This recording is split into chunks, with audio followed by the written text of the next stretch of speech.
Cá Entre Nós, com Nelson Marques.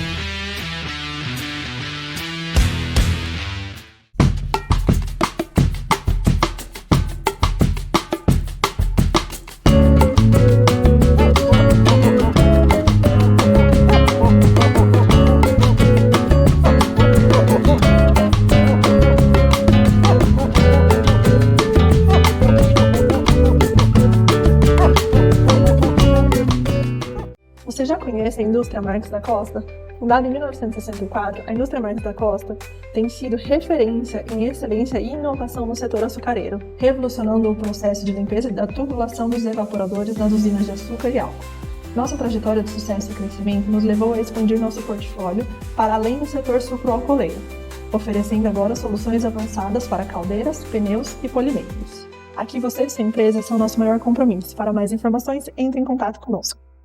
Em Marília, hospede-se no Estoril Hotel, no centro de tudo, com o conforto que você merece. Ótimas opções de apartamentos, para você desfrutar de dias tranquilos, seja para lazer ou para fazer negócios. A maior estrutura de eventos corporativos da região, academia, pet friendly, estacionamento privativo e coberto e um delicioso café da manhã. Em Marília, reserve o melhor para você. Estoril Hotel.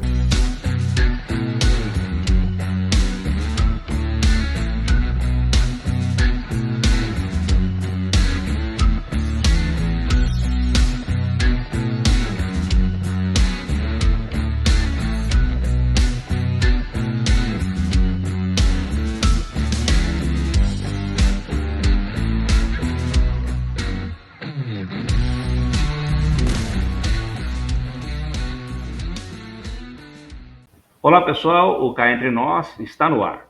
E hoje temos o prazer de receber aqui no Cá Entre Nós o Dr. Marcelo de Souza Carneiro, um profissional com ampla experiência, especializações e que enriquece o tema que iremos abordar nesta tarde. Ele é mestre em Direito pela Universidade de Marília. Dr. Marcelo é também especialista em Direito Tributário pela Univem e em Metodologia do Ensino Superior pela FAIP, ambas localizadas em Marília. Além disso, ele atua como mediador judicial e desempenha um papel fundamental como facilitador da Oficina de Pais e Filhos do CNJ, Conselho Nacional de Justiça, onde auxilia famílias e a se encontrarem, a encontrarem soluções pacíficas em meio aos desafios da separação. O tema da nossa conversa será guarda e visitas pacíficas após a separação do casal. Um assunto de grande relevância que afeta não apenas os pais, mas principalmente o bem-estar das crianças e adolescentes envolvidas nesse processo. Dr. Marcelo nos ajudará a compreender como podemos transformar os conflitos em diálogos construtivos e focados no melhor interesse dos filhos. Obrigado por aceitar o nosso convite e seja muito bem-vindo ao Cá Entre Nós, Dr. Marcelo de Souza Carneiro.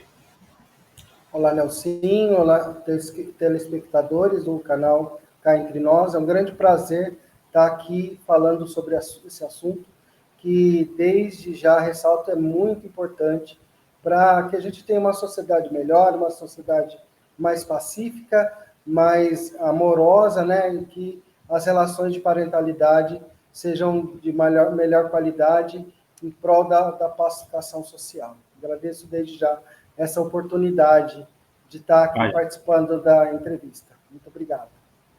Nós é que agradecemos, doutor Marcelo, e estávamos ansiosos para tê-lo aqui no nosso programa, para que o senhor pudesse esclarecer esse assunto que é tão importante, como mesmo eu disse aí na introdução, principalmente para os filhos que estão, os adolescentes e filhos que estão envolvidos nesse processo, uma separação que, por mais pacífica que seja, é sempre dolorosa, Deixa marcas aí.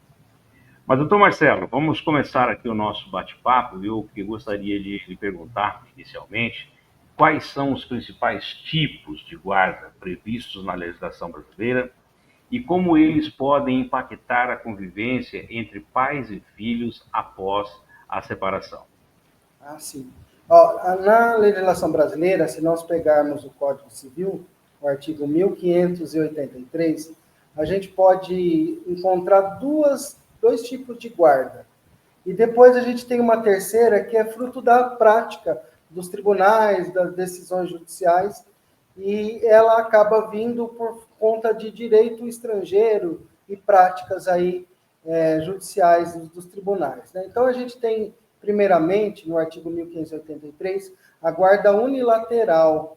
Essa guarda unilateral, a unilateralidade é justamente essa questão de quem cuida das questões da criança. Então, quem fica com a guarda é um dos pais.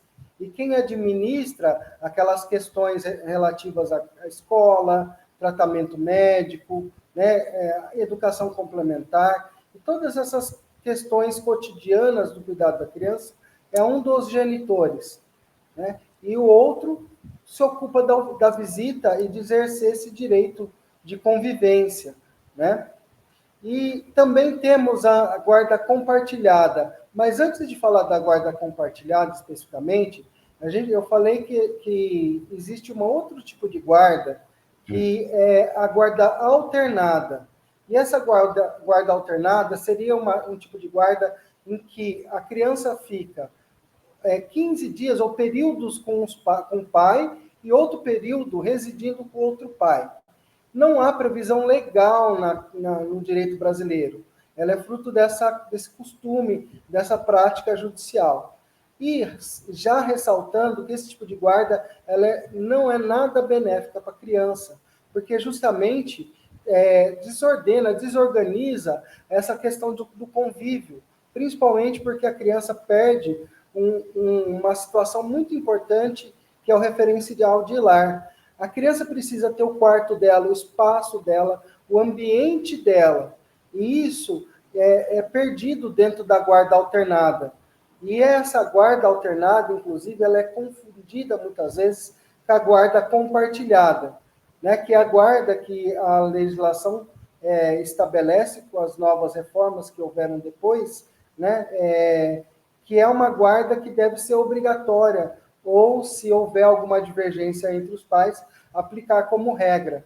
E, na verdade, a guarda compartilhada, há um compartilhamento dessas tomadas de decisões entre os pais. Então, é muito comum, né, no meio social, haver uma confusão entre a guarda alternada, que é essa guarda onde a criança fica mudando, né, de tempos em tempos, de ambiente, para cada casa, né? Casa do pai ou casa da mãe, casa dos conviventes, por exemplo, ex-conviventes, e a guarda compartilhada, que há um compartilhamento da tomada de decisão. E nesse tipo de guarda compartilhada, há uma residência fixa. Precisa por conta desse referencial de lar. E o que acontece? Há um compartilhamento dessa tomada de decisão. Em 2014, a legislação tornou ela como quase regra, guarda compartilhada. Mas a questão é o seguinte, que muitas vezes, nem sempre os pais, na maioria das vezes, estão preparados para desenvolver bem essa guarda compartilhada, que é a melhor das guardas, desde que haja, né, algumas condições para que exista esse diálogo, esse compartilhamento de tomada de decisões, que é o melhor para a criança, mas, enfim, a lei estabeleceu como regra, mas necessariamente, na prática, não tem sido sempre a melhor opção, por outros elementos que são sociais, que a gente vai estar falando já já. Ah, legal, vamos lá. Eu acho que esse tema ele é muito apaixonante, né? E, de repente, talvez eu faça ali algumas perguntas que o senhor já tenha relatado, mas eu vou fazer mesmo assim.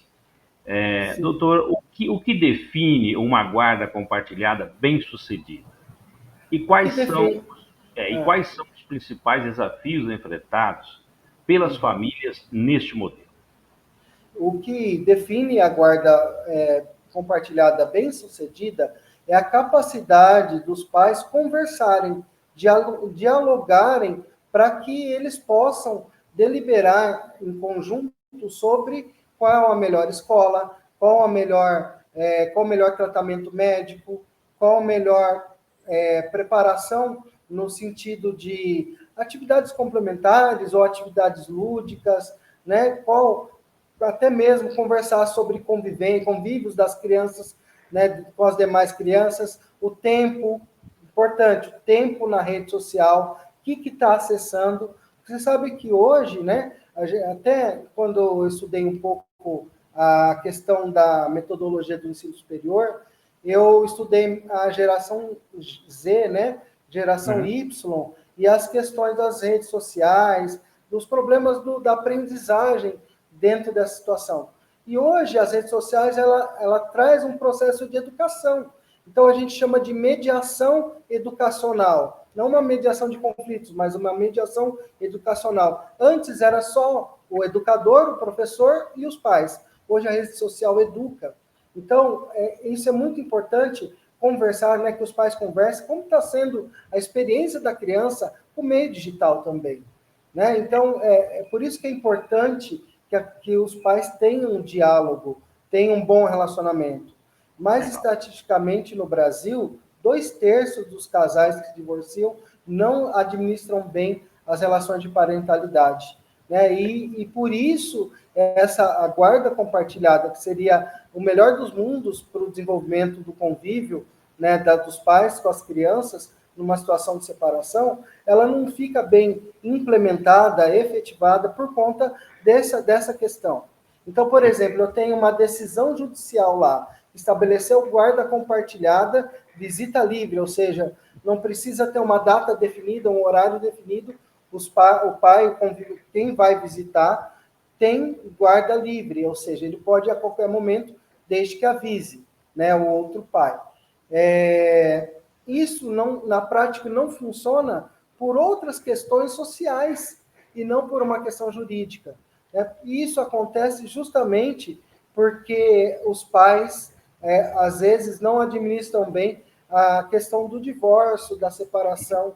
Né? Existe uma situação de luto e conflitos, que eu falo que existem 2 processos. O processo judicial do divórcio, da separação, né, da dissolução da união estável, e um processo psicológico de luto, no qual um pode terminar rapidinho. O processo você vai lá, faz lá no centro de conciliação, tem a decisão homologada, em 2 meses, 1 mês, 2 meses, está resolvido. Agora, o processo de luto, a gente não sabe quando ele vai acabar, que é essa situação do desgaste por conta do fim do relacionamento. E isso acaba atrapalhando muito as relações de parentalidade. Né? Doutor Marcelo, na sua experiência, quais são os erros mais comuns cometidos pelos pais ao lidar com a guarda e as visitas? E como eles podem ser evitados?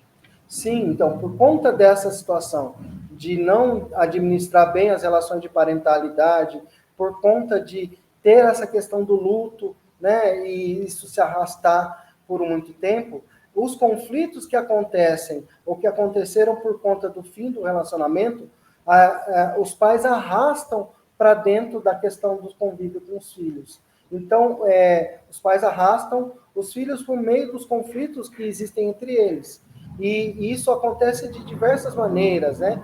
A primeira delas é brigar na frente das crianças. É muito comum que os pais não tenham cuidado de discutir algumas questões pendentes relacionadas ao relacionamento, né? Ou algumas projeções que tem dentro do mal-estar que tem dentro dos conflitos ainda, questões mal resolvidas, para as questões de guarda e visita, na frente das crianças, né? Então, isso é muito comum. Isso acaba atrapalhando também. Outra coisa também é desmerecer, né, um dos pais ou ofender um dos pais pelo outro pai na frente das crianças. Isso atrapalha muito, porque a criança vê o pai como um herói, vê a mãe como uma heroína, né? E tem essa imagem e é indispensável para o processo de educação e de formação que eles tenham essa imagem dos pais. E o que acontece? O conflito dos pais pode, né, esse comportamento pode arruinar ou macular ou arranhar a imagem, boa imagem, necessária boa imagem que os filhos têm em relação aos pais. Né? Perfeito, doutor. Eu ia lhe fazer uma pergunta aqui, mas o senhor já respondeu. Que é de que maneira o comportamento dos pais no processo de separação pode impactar no bem-estar emocional dos filhos, que é o que o senhor Exatamente. acabou de falar.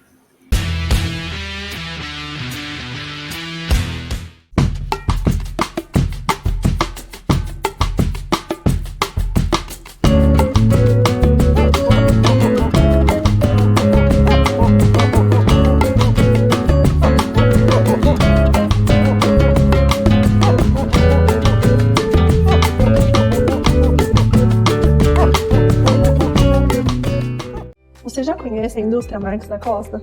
Fundada em 1964, a indústria Marques da Costa tem sido referência em excelência e inovação no setor açucareiro, revolucionando o processo de limpeza da tubulação dos evaporadores das usinas de açúcar e álcool.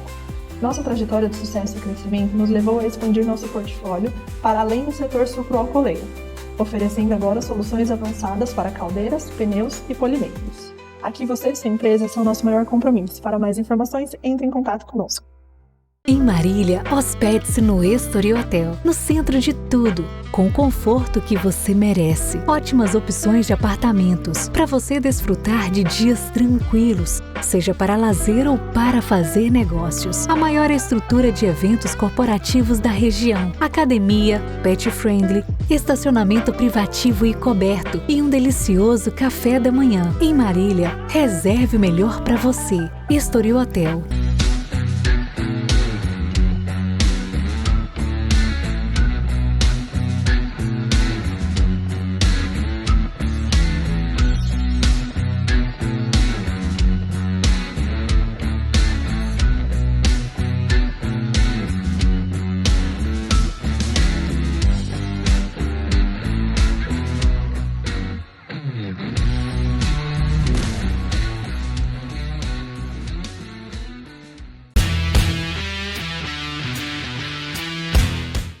Mas me diga o seguinte, como identificar quando uma criança ou adolescente está sendo usado como um instrumento em conflitos entre os pais? E o que pode ser feito para proteger essa criança? Então, uma das coisas ainda relativas a essa má gestão das relações de parentalidade, é isso que a gente sempre fala, né? É uma má administração das relações de parentalidade. Faz com que os pais possam, por conta da falha de comunicação, né, desse ruído de comunicação, atribuir alguns papéis para as crianças que não são delas, né? Por exemplo, ser o espião, né, observar o que está acontecendo no ambiente, né, e trazer essas informações. Ou mesmo aquela pessoa que é o mensageiro, por conta da falha de comunicação, levar informações que não são adequadas, em que os pais deveriam conversar. E isso acaba sendo observado e percebido dentro do comportamento da criança. A criança, em tese, ela passa a ter um comportamento um pouco mais adulto, mesmo fora de época. Ela acaba tratando de assuntos que não são inerentes à criança. Esse é o primeiro sinal, né? E ainda associado o desenvolvimento da escola, notas ruins, perca do foco, né, em algumas atividades que são inerentes à criança. Em algumas oportunidades, eu fui falar sobre a oficina nas escolas, crianças de 10 anos, 11 anos, e aí a gente resolveu testar e perguntar se eles sentiam algumas coisas ou se sentiam atrapalhados pelos conflitos dos pais. E a resposta foi claramente sim. Boa parte das crianças falavam que se pegavam pensando nos conflitos de casa dentro do horário de aula, na hora da explicação da professora ou do professor.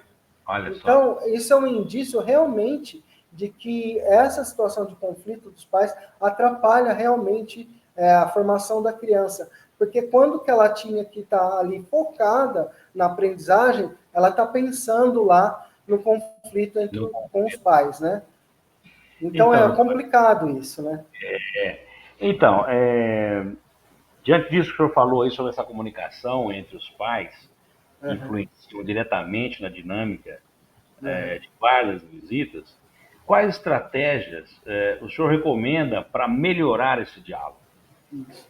Na realidade, a gente vê que a nossa sociedade se comunica mal. Por mais que a gente tenha desenvolvimento das redes sociais, né? Hoje nós estamos fazendo aqui uma live, eu estou aqui em Marília, você está em Campinas, e perfeitamente possível fazer isso com a tecnologia. Mas a gente não tem uma capacidade eficiente de comunicação dentro de uma lógica compassiva. Né? O que é isso? É você ter uma condição de se comunicar de uma forma amigável.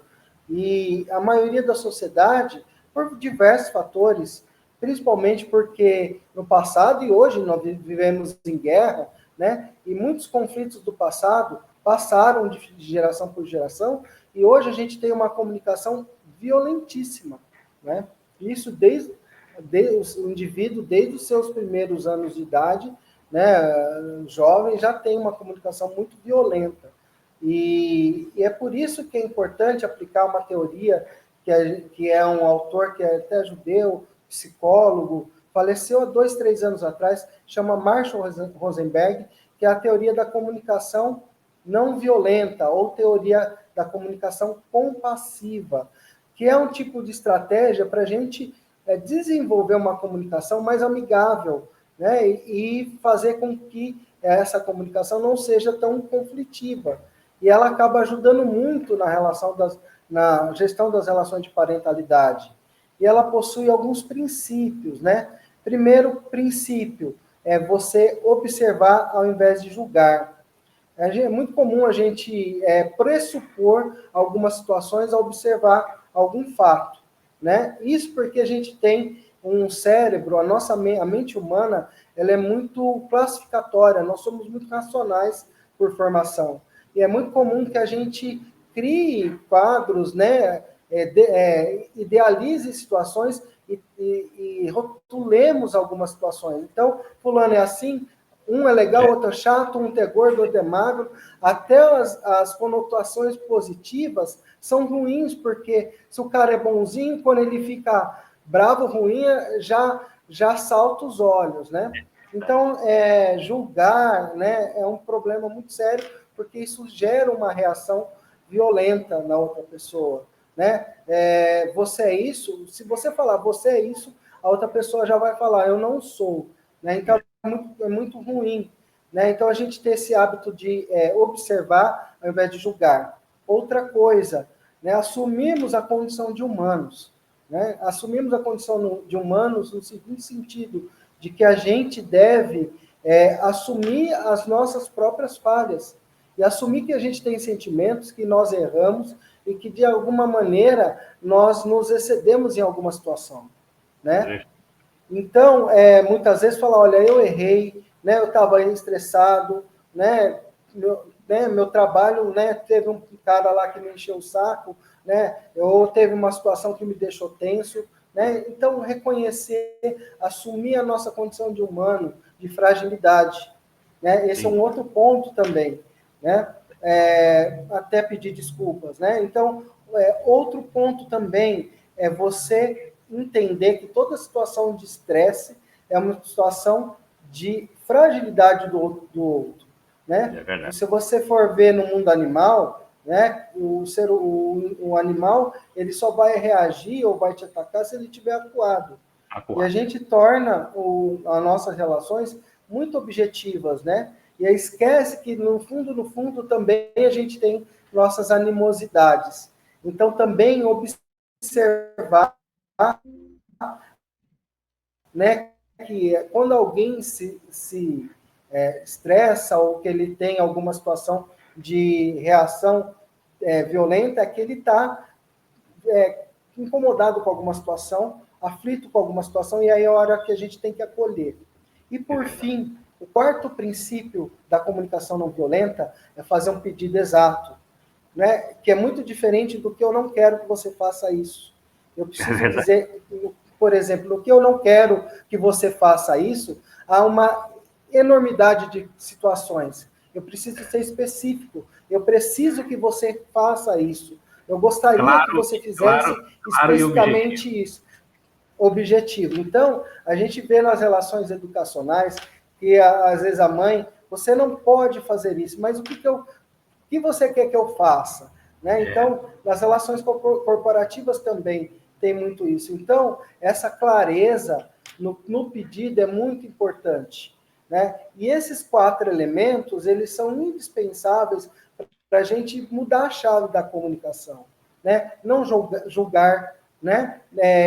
Entender a nossa limitação e a limitação do outro e fazer um pedido específico.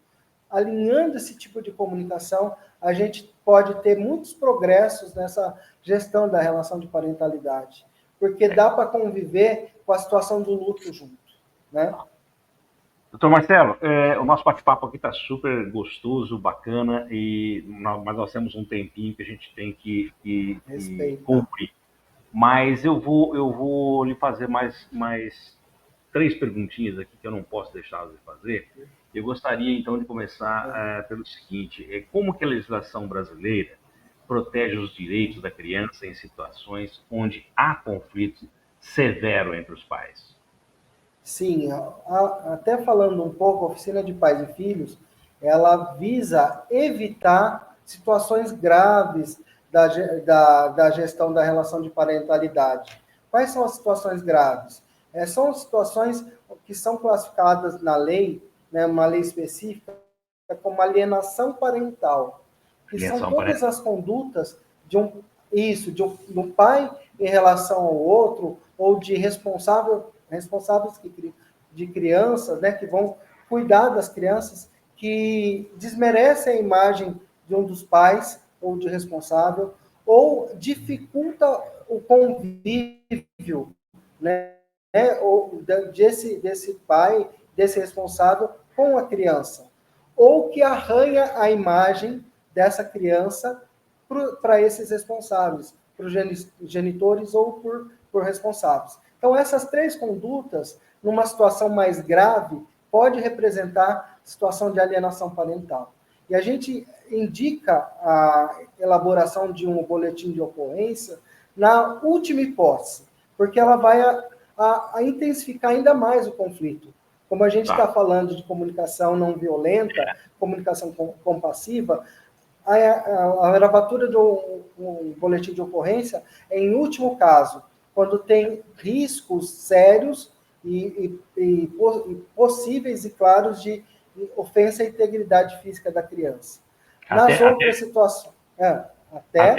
Até por conta da reação sobre a ação a ser tomada, né? Exatamente, porque aí a gente está tomando uma medida extrema que vai intensificar uma situação de conflito que já está ali grave, né? Então a gente vai agravar a situação. Então existe a necessidade de sopesar mesmo, pôr na balança o que eu vou fazer, né? Se eu fizer um boletim de ocorrência, eu vou agravar ainda a situação. E depois eu vou atingir meu objetivo, que é retomar essa situação para ter um convívio bom, né, com meus filhos ou com os pais dos meus filhos, para que eu consiga efetivar, né, um convívio melhor e colaborar com a formação dele, que é isso que mais importa, né, dentro das relações de parentalidade. Então, é preciso pensar na situação, né, e usar outras estratégias mais importantes e efetivas para melhorar essa situação, né? Outros caminhos, né?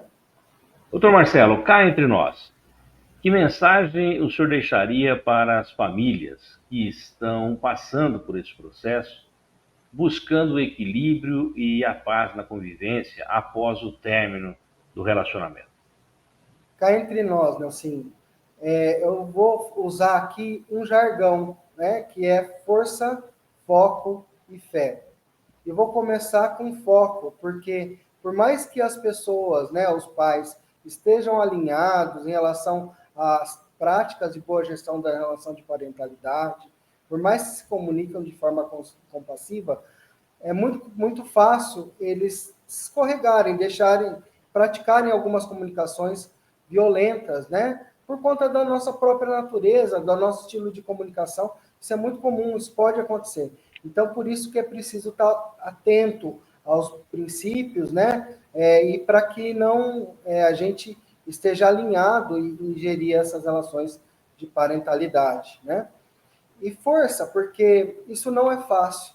Por mais que a gente esteja focado, a gente tem a tendência de ter desgastes. E então, por maior que seja, as pessoas estejam bem treinadas em relação a isso, capacitadas e desenvolvam boa comunicação, é possível que num dia, né, alguém pisou no pé, teve problemas no trabalho, teve problemas nas relações sociais e pode ter uma situação de comunicação violenta e pode ter um problema. Então, por isso, tem que ter força realmente. E aí usar os princípios da comunicação não violenta, né, para pedir desculpa, pedir perdão ou acolher o problema do outro, né, a situação de violência, e compreender a situação e tudo mais. E também fé. E fé porque nem sempre a gente pode ter o controle da situação.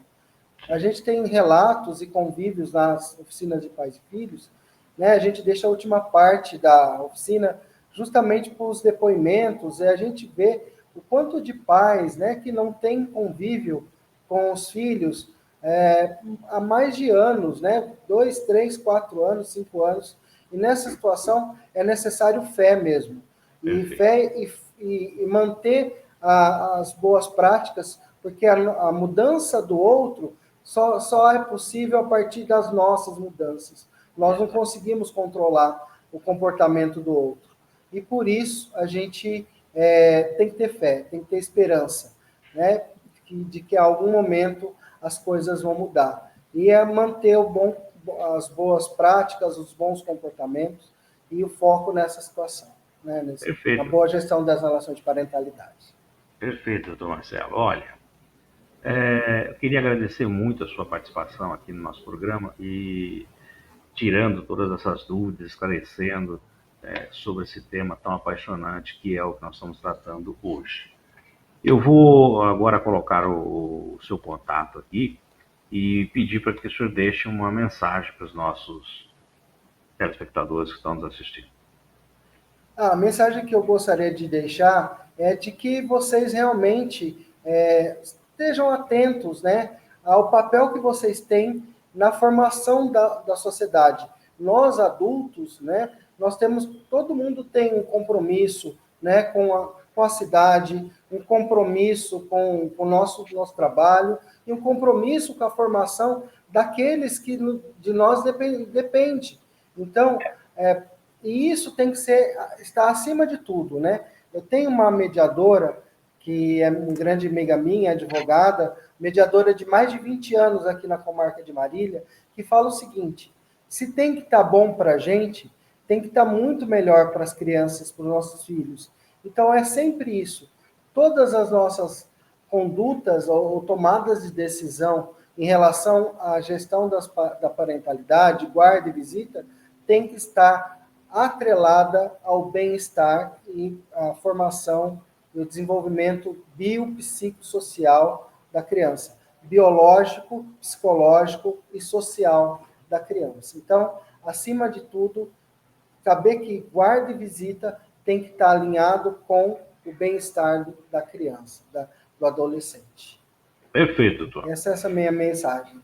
Excelente. Estou à disposição, viu? Estou à disposição, tem meu contato do Instagram, estou à inteira disposição aí para esclarecer na condição de instrutor de oficina algumas dúvidas que puderem surgir. Outro recadinho também que gostaria de deixar, procurem as comarcas que vocês pertencem, para ver se lá não tem um trabalho da oficina de pais e filhos. Nosso maior desafio aqui, Nelsinho, é a adesão, sabe? A gente tem um trabalho maravilhoso e muitas vezes a gente tem salas pouco preenchidas, com metade da nossa capacidade, às vezes 40% da nossa capacidade de ocupação das salas, das oficinas. Então, se tiverem, procurem os sejusques da comarca de vocês, procurem os fóruns da comarca de vocês, para ver se tem esse trabalho aí e participem das oficinas, né? Porque realmente é um trabalho maravilhoso que o CNJ desenvolve há mais de 12 anos. Eu mesmo tenho 8 anos de oficina, mas ele já é desenvolvido há mais de 10 anos aqui no Brasil. Então, procurem mesmo, né? Vai ser uma experiência maravilhosa para todo mundo. Mas estou à disposição. Cá estou à disposição também para Perfeito, doutor. ajudar. Ok. Bom, pessoal, eu conversei com o Dr. Marcelo de Souza Carneiro.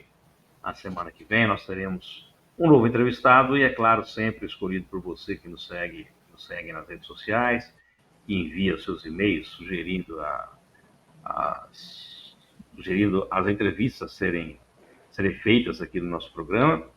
E também, aproveitando que nós estamos aqui, pedir para que, se você ainda não se inscreveu no canal, por favor, inscreva-se, ative o sininho para receber as nossas notificações. Aproveite que você está por aí, deixa aquele like para o nosso programa, a entrevista do Dr. Marcelo, e divulgue os nossos vídeos nas suas redes sociais e também nos seus grupos de WhatsApp. A todos que ficaram conosco até agora, nosso muito obrigado pelo carinho da audiência e até a semana que vem com uma nova entrevista. Solta a vinheta. Cá Entre Nós, com Nelson Marques.